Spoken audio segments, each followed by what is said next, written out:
Hello, this is Pavel, and this is today's operating brief, where I look at AI and technology from the position of someone responsible for the company's technology direction. From CIO view, not the tool view, not the hype view, the CIO view. And from that view, the pattern is very clear. AI does not make technology leadership smaller, it makes it bigger. Because once software starts carrying more of the work, the company has to understand the boundaries, debt, vendors, cost, execution, audit. So let's start. One of the yesterday's news had a very strong debt pattern. IBM Think was summarized as saying that enterprises that fully account for technical debt cost and AI business cases projects 29% higher ROI, and that 81% of executives say technical debt is already constraining AI success. DXC was summarized at even more uncomfortable estimate. 20 to 40% of the value of the entire tech estate might be tied up in the technical debt. I would not build the whole argument on one number without checking the original studies, but I do not need the exact number to accept the pattern. And my view is simple. AI inherits your technology estate. It does not arrive in the clean room.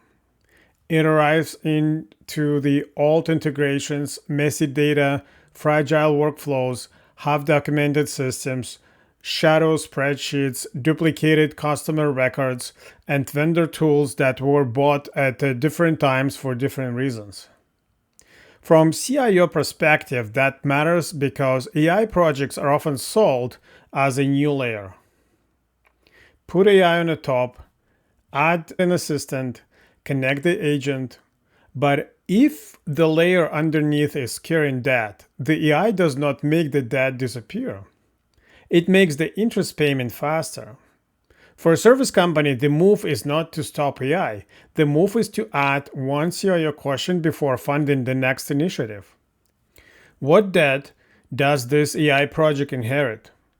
Data debt, integration debt, security debt, workflow debt, vendor debt, documentation debt. If the project depends on that debt being solved, put it in the plan. If nobody owns the debt, the AI business case is incomplete. So the conclusion is the AI does not bypass the old estate. It makes the old estate part of the project. Another strong pattern in the recent news was third-party and vendor risk. DeepStrike and the Verizon were summarized with the point that 30% of breaches involved third-party, up from 15% the prior year. The news also had a good question. If your IT, security monitoring, and backups are running through one MSP, how many independent failures stop your operation? Here's my CIO view. Third-party risk is not just a procurement checklist anymore. It is operating architecture. Service companies love vendors for good reasons. Buy the tool, outsource the function, use the platform, let the specialist handle it. That can be the right decision, but every vendor decision moves a boundary. Who holds the data? Who can change the workflow? Who has admin access? Who can recover the system? Who has the logs? Who is your backup if the vendor down, breaches acquired, priced up, or simply no longer aligned with your needs? This is where the CIO has to think like an architect, not only a buyer. The question is not, is this vendor good? The question is, what business capability now depends on this vendor, and what happens if this dependency fails? For a service company, the practical move is a dependency map. Pick the 5 systems that would hurt the company most if they are stopped tomorrow. For each one, write down owner, vendor, data location, admin access, backup path, recovery path, and manual workaround. If the same vendor appears in too many critical roles, that is not convenience. That is concentration risk. The conclusion is outsourcing the tool does not outsource the accountability. TechCrunch reported that the Linux Foundation landed and Tokenomics Foundation to bring a FinOps-style discipline to all AI tokens. The digest framed this as a whole operating discipline being born in real time. That matters, because a few years ago, cloud cost management became a real profession because companies discovered that cloud bill could grow faster than the organization understood. AI spend has the same shape but with a different engine. A SaaS subscription is visible. A cloud server is at least measurable. But AI usage can hide inside products, agents, Copilot, API calls, model routing, employee tools, and the customer-facing workflows. From CIO perspective, the problem is not only cost. The problem is invisible elasticity. If demand grows, usage grows. If the workflow is messy, usage can grow. If the agent loops too long, usage can grow. If teams experiment without structure, usage can grow. And the monthly bill does not automatically tell you whether that spend created value. The CIO job is to run AI spend from the surprise into instrumented operating cost. Not by killing usage, not by telling people to stop, by putting cost visibility where the work happens. For a service company, the move is to create 3 views before AI spend becomes normal. Spend by workflow, spend by owner, spend by completed business outcome. That lets the company have a useful conversation. This use case is expensive and valuable. The one is cheap but useless. The one is needed a limit. The one should get more budget because it reduces rework. That is CIO discipline. The goal is not fewer tokens. The goal is knowing what the company is buying. And the takeaway is AI costs not the budget line. It is a new operating signal. One of the newsletter had the simple but important signal. A local coding agent, locally served models, and harness can read files, edit, run commands, and verify changes. That can sound like a developer hobby. Run the model locally, use the local agent, avoid the cloud, but I think the deeper CIO point is different. Local execution is not nostalgia. It is a control panel. Not every workload needs to run locally. Not every company should be self-hosted everything. That is not the point. The point is that the technology leaders are rediscovering a question that got hidden during the cloud everything period. Where should this work run? And who controls the execution environment? For some work, a SaaS tool is perfect. For some work, a cloud API is perfect.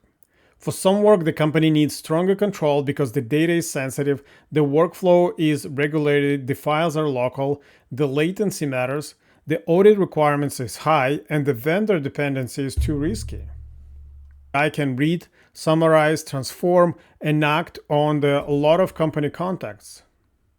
So from CIO perspective, the decision is not cloud versus local as a religion. The decision is workload placement. Which AI work can safely go to the vendor? Which work can need a company-controlled infrastructure? Or which work needs no model access at all? Which work can be done with the sanitized contacts? Which work requires stronger login or approval? For a service company, the move is to create a simple AI workload placement policy. Low-risk public material can use approved cloud tools. Internal operational data needs approved tools and login. Sensitive customer, financial, legal, or health-related data needs stronger controls. Critical workflow need a recovery path if the tool is unavailable. That's not slowing down. That is how the company gets permission to move faster.